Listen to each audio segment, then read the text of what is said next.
বিসমিল্লাহির রহমানির রহিম। আসসালামু আলাইকুম ভিউয়ার্স, লুপার রান্নাঘর ইউটিউব চ্যানেল থেকে আপনাদের স্বাগতম। যারা নতুন ভিউয়ার্স তারা আমার চ্যানেলটিকে সাবস্ক্রাইব করবেন, আর যারা সাবস্ক্রাইব করেছেন তাদেরকে অনেক অনেক ধন্যবাদ।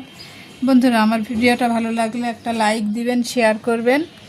তো আমি আজকে চিকেন আর ভেজিটেবল দিয়ে একটা মসমসে নাস্তার রেসিপি করব। তাহলে চলুন রেসিপিটা দেখে নিই। আমি এখানে কিছু সবজি কেটে নিয়েছি, বাঁধাকপি, পেঁয়াজ, আলু, গাজর, আর এখানে কিছু কাঁচামরিচ, কাঁচা পাকা মরিচ কেটে নিয়েছি। কড়াই কিছুটা তেল দিয়ে নিয়েছি, এখন দিয়ে দিব পেঁয়াজ কুচি, এরপরে দিব কিছুটা মরিচ, কাঁচামরিচ,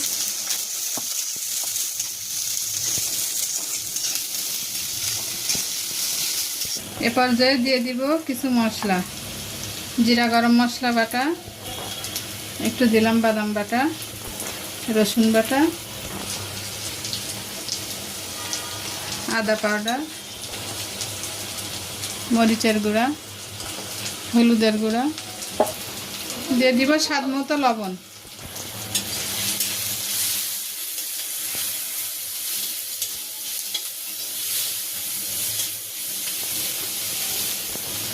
এখন এর মধ্যে দিয়ে দিব কিছুটা চিকেন, কিউব করে কেটে রেখেছি।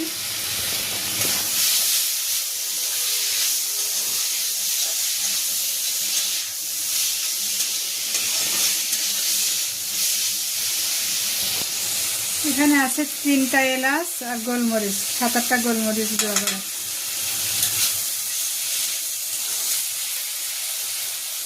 এ পর্যায়ে দিয়ে দিব সবজিগুলো, আগে গাজর দিব, তারপরে আলু। এগুলো জাস্ট 2 মিনিটের মতো নেড়ে নিব, তারপরে বাঁধাকপিটা দিব। এ পর্যায়ে দিয়ে দিব সেই বাঁধাকপিগুলো।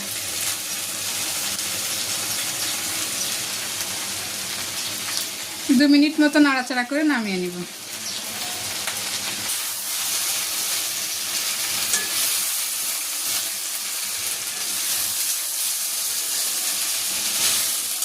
এ পর্যায়ে দিয়ে দিব 1 টেবিল চামচ কর্নফ্লাওয়ার। আমার সবজির পুরটা রেডি, আমি এখন নামিয়ে ফেলব। এখানে আমি 2 কাপ পরিমাণে আটা মেখে রেখেছি, 1 টেবিল চামচ চিনি, স্বাদ মতো লবণ আর ইস্ট দিয়ে।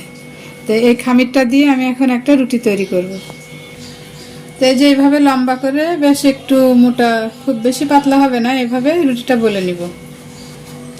এখন এর উপরে সেই পুরটা লম্বা করে দিয়ে দিব মাঝ বরাবর।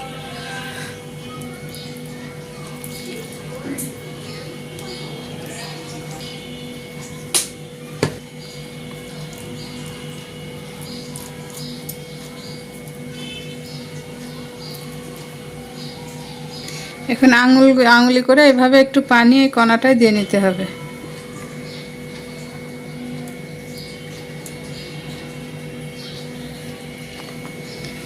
এই পাশের রুটিটা উঠিয়ে পুরটাকে ঢেকে দিতে হবে, এভাবে টেনে টেনে।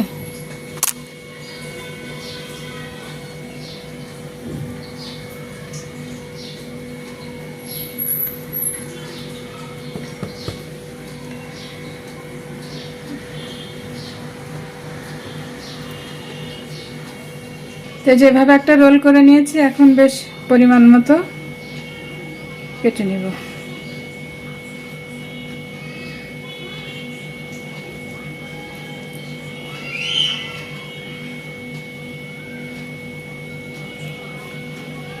তো যেভাবে করে সব নাস্তাগুলো আমি, তো বন্ধুরা আমার নাস্তাটা রেডি হয়ে গেছে, আমি সার্ভ করে দিয়েছি। এরকম মজার মজার রেসিপি পেতে আমার চ্যানেলটিকে সাবস্ক্রাইব করবেন, আমার পাশে থাকবেন। সবাই ভালো থাকবেন, আল্লাহ হাফেজ।